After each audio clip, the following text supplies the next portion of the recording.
Hello and welcome to the Bandy and Shinty podcast.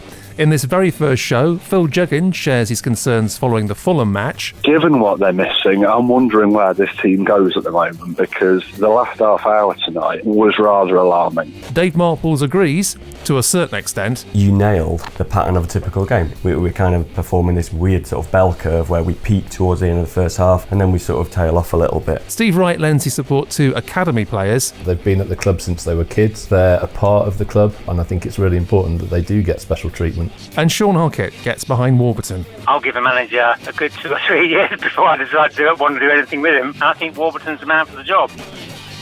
Hello and welcome to the very first Bandy and Shinty podcast. I'm John Anderson and I'm pleased to introduce you to the team behind Bandy and Shinty the magazine. They are Steve Wright. Morning, John. Dave Marples. Good morning. Sean Hockett. All right. And Phil Juggins. Hello. Now, we're calling this a pre-pilot, which means we're not really sure where it's going to go, but we hope it's going to be good. Over the next half an hour or so, you're going to hear lots of conversation about Forest and get a taste of what we'd like to do in the future. Now, we're recording this on the morning of the Sheffield game, a Saturday, but earlier in the week, we sent Sean and Phil along separately to the Fulham match because we wanted to see how they felt things were going as they left the City ground. We gave both gents a call back and had a quick chat with them as they were heading home, and I think it's fair to say that we got varied opinions from both Phil and Sean. Now, back here today on Saturday morning, Steve and Dave haven't heard this recording until now, so let's see what they make of it, and also find out if anyone's opinions have mellowed since Tuesday. And by anyone, I do of course mean Phil Juggins. Let's press play. Evening, Phil. Evening, Sean. So, your initial thoughts? Initial thoughts are, and I was thinking about this when I came out, I could just record what happened tonight and you can just play it again the next 2 or 3 or 4 times it's happened, because it's the same thing.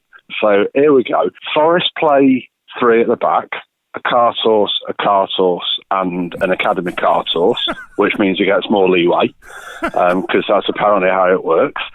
And they have no actual discernible tackling in anywhere in the midfield, anywhere down the middle of the pitch. The game will start off with Forest having a really good 12, 15 minutes. The opposition will score with their first attack of the game. Forest will rally a little bit, probably equalise at some point. It'll be a halfway decent goal. The cavalry will come in the form of some new midget to replace a tired midget who's pulled out of the midfield. And it will continue along those lines. The opposition will score, make it 2-1. Forest will fall to pieces. And then by the end of it, it looks like it does every single game, because I don't see how this is working. Sean? I'm really disappointed. That didn't look like a 3-1 game to me. Their first goal looked a mile offside. I've not seen any replays. They didn't show any, so I don't know. And I thought Fulham didn't look up for it. I thought they were there for the taking first half. I'm sure that Steve Hodge said something similar on the BBC, that the game was still for the taking at half-time. Absolutely. Watching Fulham first half, I thought, we'll beat these. That's the best first half of football I've seen from us this season. Phil? I wouldn't say Fulham were there for the taking. I would say that Fulham looks exactly like what we were trying to be, but 2 years down the line. Same shape, same way of playing, but they knew what to do with it and we didn't. What was the mood like from your perspective on the terraces? Yeah, there were a few empty seats, but that's only because they're comparing it to the attendances so far this season, which has been tremendous. You know, it's Fulham. They're not pulling off any trees at the minute. I've got to say, the mood wasn't great tonight. There was a real kind of ugliness at 3-1, and that might just be frustration because Forest had played reasonably well for an hour or so. But I got the first real tinges tonight, the first proper taste of people expecting a bit more from this. The only problem is I don't know if this team and this manager have any more to give. I'll give a manager a good 2 or 3 years before I decide to want to do anything with him. And I think Warburton's the man for the job. I don't know whether it's specific to Forest fans, but they're a fickle bunch. They'll give him at least a season. I can't see why they wouldn't. They've invested too much. And when I say invest too much, I don't mean the money. It's the infrastructure. They're changing the culture of the club, not just the culture of the way we play, but the culture of the football team. I don't think Sean's telling the truth there, to be honest. I was aware when I was talking to you. I know what the magazine's perspective is on this, and I feel slightly bad because you're meant to have, lots and lots of patience and lots of tolerance and understanding, and I do have that.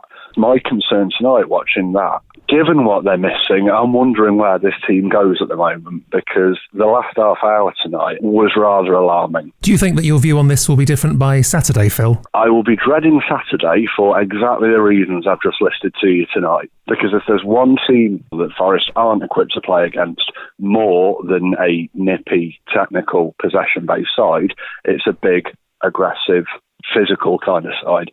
And I worry for us because you never want to play Sheffield United when confidence is down, and confidence was palpably down tonight, and it just seems a really, really crap time to play them. So just as this time last year, all I can really see is problems at the moment.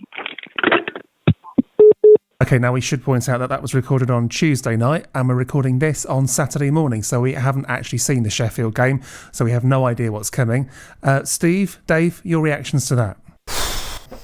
There's lots to pick up on that, actually, from both of them, I thought. Tackling is overrated, Phil. Pep said tackling's overrated, and I think we're trying to implement that down at the City Ground as well. The one thing that stuck out for me from that sort of small conversation was something I think that Phil said, is that it was a sort of throwaway comment, but that Fulham were us in 2 years' time. I think I couldn't agree more with that. Fulham adopted the same pattern of play. They set up in the same way that we did. They played it out back with a deep split and the central defender going on the edge of the box, and they did that with 5 minutes to go, even when the pressure was on Forest. But they still maintained that pattern of play, and they still caused us problems throughout the game. And if we could emulate, if we could be anywhere near that kind of pattern of play, or position, or results-wise and performance-wise, in a couple of years, I would take that. Steve? I think that there was three things that stood out to me over the course of that. One of them was that comment that Fulham are us 2 years down the line. And the thing that always strikes me about a comment like that is, over the last few years, we've never been anything 2 years down the line, because we've never had a desire within the fan base or the ownership to get 2 years down the line. We've only ever wanted to be able to flick the light switch on and everything's perfect the next day. The other two things that I thought were interesting points was, one was the cart horse from the academy getting better treatment than the cart horse that had been signed. And I hear that quite a lot. I think you do hear with Smith and with Osborne and with Worrell about why do they get better treatment than other players, why they give them more leeway. The reason for that is that they've been at the club since they were kids. They're a part of the club and they deserve leeway. So I think that's a really interesting point that I hear a lot, and I think it's really important that they do get special treatment, because they've committed to the club for a decent number of years themselves as well. But let's be clear about that sort of kind of rant. I've got a lot of sympathy for that, because you nailed the pattern of a typical game. In fact, for the last 5 or 6 games, the way you told that narrative was absolutely spot on. We know pretty much what's going to happen. We're kind of performing this weird sort of bell curve where we peak towards the end of the first half, come out second half, and then we concede a goal, which is decent, and then we sort of tail off a little bit. So the frustration is palpable, and I've got a lot of sympathy for that. Does this team and the manager have any more to give? What a great question. I don't know. I mean, obviously, from what you said, it seems that perhaps any faith is dwindling in that prospect. But at the moment, I don't know. I should say that I've calmed down. The frustration on Tuesday was, and we touched on this week, it's the way the conversation is going between fans at the moment. I don't really feel there's a space at the moment to be concerned, even lightly concerned. You're either wholesale 100% behind everything the club's doing, or you're asking for the manager's head, and certainly not the latter with me. Something that I find curious is that there is this incredible goodwill at the moment towards the club in terms of forgiving any kind of missteps along the way, which is right. It's a new journey, there's lots of new people involved. I think the missteps of the fans need to be accommodated as well within that, because Forest have lost a lot of games of football over the past 2 or 3 years. And I heard someone say the other day, the best kind of analogy I can think of at the moment is, if you went out with a girl and you caught her taking £50 out your wallet and you broke up, you went out with another girl and the same thing happened. If the third time round you're with a girl and you saw her looking at your wallet, would you think, oh, concerns here? Or would you go, each their own, let's see how this pans out? It's that for me. I'm seeing elements at the moment of, and it was more about that thing of, where does this team go at the moment? Because constraints being what they are, windows being what they are, finance being what it is. If we're going to do this, it's fine saying, as we covered there, Fulham were us 2 years down the line. Fulham very nearly went down a couple of years ago trying to play this way, and it was pretty much just Ross McCormack that kept them up that year. I think for what we want to do, given time and everything, it will look great. Given personnel, it will look great. But given how we're trying to play at the moment, we all said at the start of the year, what happens to this team when David Vaughan's not in it? And David Vaughan's not been in it for the past 6 or 7 games. So between that, 3 centre-halves, none of whom can pass the ball or have any comfort bringing it out from the back, this yawning gap between Daryl Murphy or whoever's up top and any kind of support in midfield. I get that it's a system that needs to be worked on and improved, but someone made the point on Twitter this week, if you're a team in transition, the rest of the league doesn't care. We don't have the time and the space at the moment. So I guess my only concern was we need to get better quickly, just because it's an unforgiving league. That's more about the league and less about Forest. Yeah, the space, well, there's a lot of things to pick up there. The analogy that you made, as you say, if the girl or indeed the boy were to look at your wallet, you're right, you wouldn't think, oh, I'm just unlucky, and Forest are not just unlucky. There are patterns, there are things happening on the pitch where obviously you and I and everybody can see, well, that's really, my forgiveness levels can only stretch so far. Mistakes are being made, and it's not the case where you're just simply unlucky. I think perhaps a space needs to be created for the nuance that exists between everything's okay, things moving off the pitch really quite well, and indeed Warburton out. And it's not our responsibility to fill that, but fans need to allow that there is that space from which you can be critical of performances, you can be critical of team selection, but it doesn't mean that you want to burn everything down and start again. And I think that's a perfectly, not just even a valid viewpoint to hold, but it's possibly, if there is a correct viewpoint to hold, but I think it's a very sensible viewpoint to take. I think we have to be a bit careful as well, though, of not representing what goes on in an environment like Twitter as being the be-all and end-all of a conversation. Yeah, because it's not. Because that is by its nature polarising, and you end up in those two positions. I think it is a really interesting point, because I think Montagnier is probably actually the epitome of that, in that I don't think any of us really felt anything was going right on the pitch, but we went into our 2 groups because we were so desperate. I think those of us that wanted Montagnier to stay and wanted to stick with that whole kind of keeping stability and everything were just desperate for something to change in the way that the club was being run, because we'd had years and years of just complete recklessness by the owner. And then on the other side, you've got obviously people wanting to make the change and get rid, and it polarised because of that almost desperate situation. And I think we did then end up having arguments about things that we didn't really even believe in ourselves, because of the desperation to be in a position to go with a stability above all kind of mentality. I think the difference with Warburton is that I think you can see what's going on, you can see what he's trying to do, and we know he's done it before. Now, obviously, there is no endless time limit on that, because we cannot afford to go down. No club can afford to go and start it all again in League One, which could take years. But 3 months into a new owner, 10 games into a new season, we're a long way from that point now. Sean, you've been sitting there very calmly throughout. Having listened to Phil's comments alongside your own, what's your take on it? Vitriolic, I think would be fair. It's nice that he's come back and said he's calmed down a bit. I don't tend to agree that Worrell's a cart horse. I love academy players. I like seeing them play for the first team, so they get a lot of leeway from me, probably more than they deserve, to be honest. But then that's just me. I think that's a really interesting point you made, Phil, earlier about the 3 lads at the back who perhaps aren't that comfortable on the ball. And I think that is a problem. I don't know if this stat is true, but I saw this stat that Worrell is the man responsible in the team for having the most possession or making the most passes.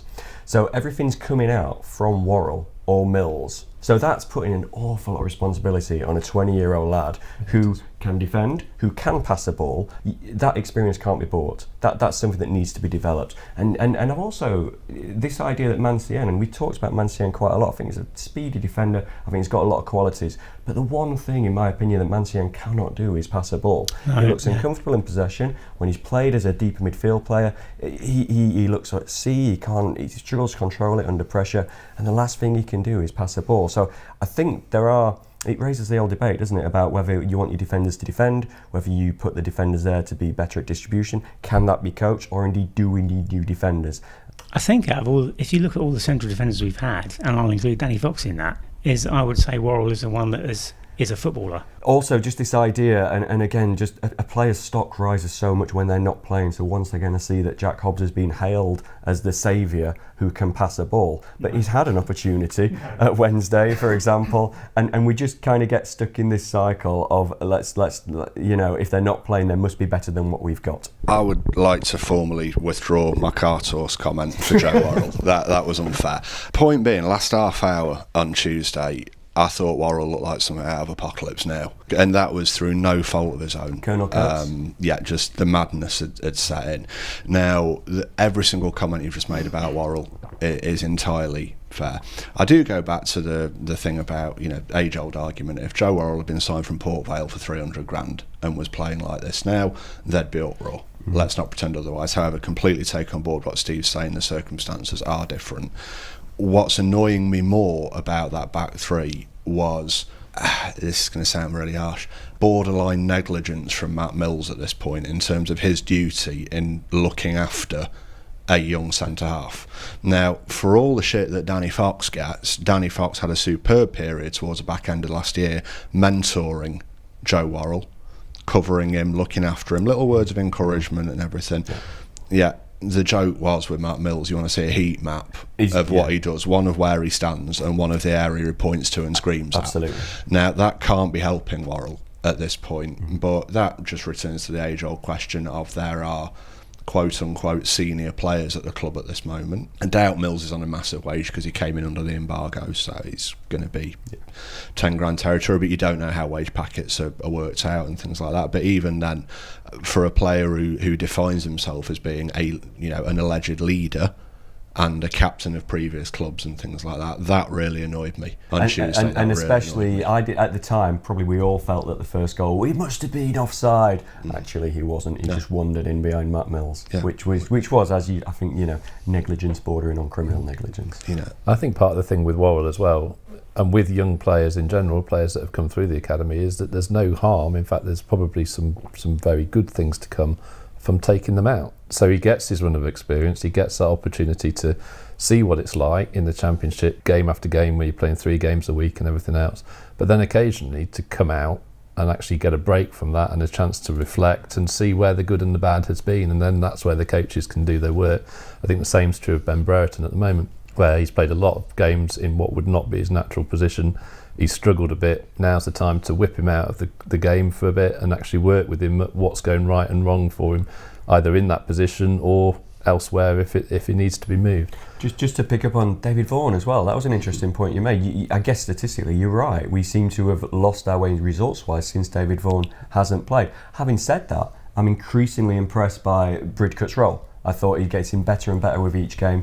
Unless I'm mistaken, I felt that on Tuesday against Fulham, we just had Bridcut as this, rather than a defensive two with him and Bouchalakis, just Bridcut. And I thought, to a large degree, it worked. No, I agree with that. But I also agree with your point about Bridcut. I thought on Tuesday, he was, at one point during the game, especially towards kind of latter end of the first half, he was running that game. Yeah. Had some forward thrust to his play. Yeah.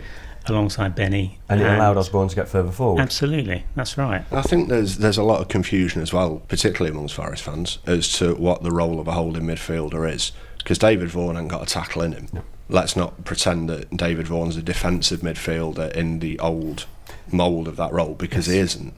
He's somebody who can accept the ball at feet, drop deep, and Fulham were the perfect example of not just having a David Vaughan equivalent, but having 2 or 3 players, not just a back 3 who were comfortable with the ball at feet, but midfielders who dropped deep, were very mobile and knew what to do. Tell you who I felt sorry for on Tuesday night, and not for the first time, Dougie. Because Dougie Freedman is the only person who, in his time at the club, managed to corral some kind of usefulness and coherence out of these defenders as a unit.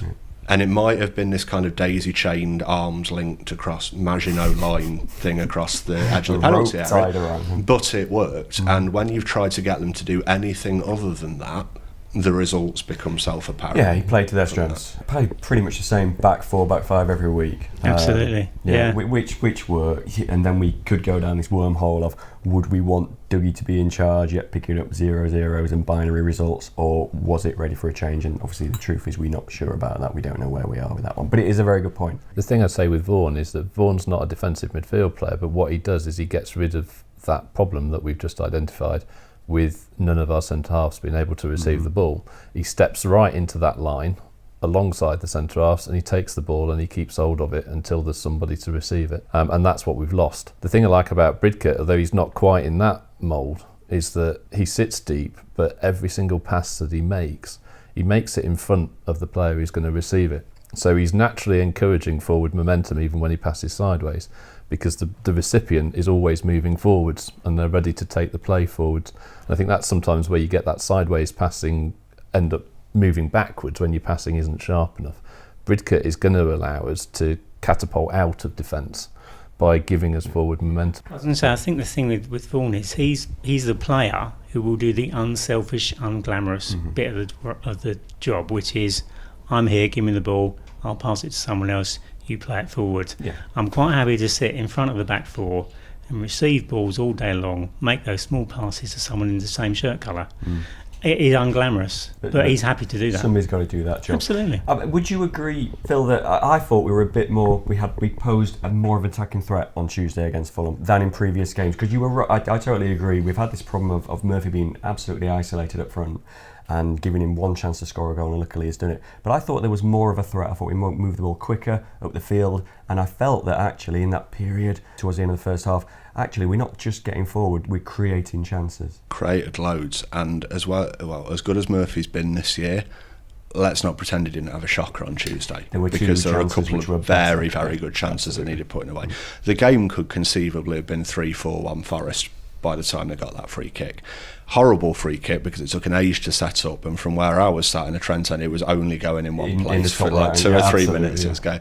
It's a very good hit though. Yeah, it's a very good hit. I saw lots of promising things. I've seen lots of promising things across all of the games. I don't deny that, like with Montagnier, who we mentioned earlier, a Warburton, a Montagnier, that style aesthetically is always going to get more leeway with the general community of Forest fans because it ties in more directly with what we all assume a Forest team should be. You know, I'll say it again, if this had been Dougie posting these results over the past 6-7 games, it'd be flaming pitchforks. But because we're keeping the ball on the deck, because we're moving it at pace, people will give time, and rightly so, to that. I saw lots of things that I was impressed by. What offset all of it was the absolute inevitability that we were going to concede in the second half, and we did, and we have done in the other games. So I can only get so excited at the moment about triangles, quick movement of the ball, when the other end of the pitch is so fundamentally flawed. And there doesn't appear to be a short-term solution to that problem. You know, we could talk about transfer windows, we could talk about coaching these players. Hence why, what I'm saying about, I don't know where this team goes in the short run, because you're working with what you're working with. Of course. I think it's going to be interesting once we've got through. So we're unfortunate in that we're now going to play a game that we really could do without with Sheffield United. We maybe will surprise ourselves, let's hope we do, but this could be, I don't think I want to give you a call after the end of this game, is what I'm saying. Then we go into an international break. We've got 2 weeks off. There's a chance to spend a little time working on structure, working on organisation, and then we come back and we've got probably half a dozen games against teams at the bottom end of the table. Starting with Derby as well. Now this is an opportunity, and this is the point at which realistically we've got to see some improvement in terms of results, just pure results. We've got to pick up some wins against those teams that are just below us in the table, and if we pick up some wins, we go back up into the sort of mid-table, maybe peak, just crop into the top half, and everybody relaxes again. But context, just one more point, just going back to what you said again, you're right with the Friedman thing, but context is all and context is everything, and this is a different context to where we were under Dougie Friedman and indeed under Montagnier. Context is important, and that drives momentum to a certain degree, but there is a sense perhaps that I think the context towards the way the club is being run and the way that the quality of players that we're bringing in, not all of them, but seems to be of a better quality. On the grounds that Steve definitely doesn't want to call next week, we should really call him.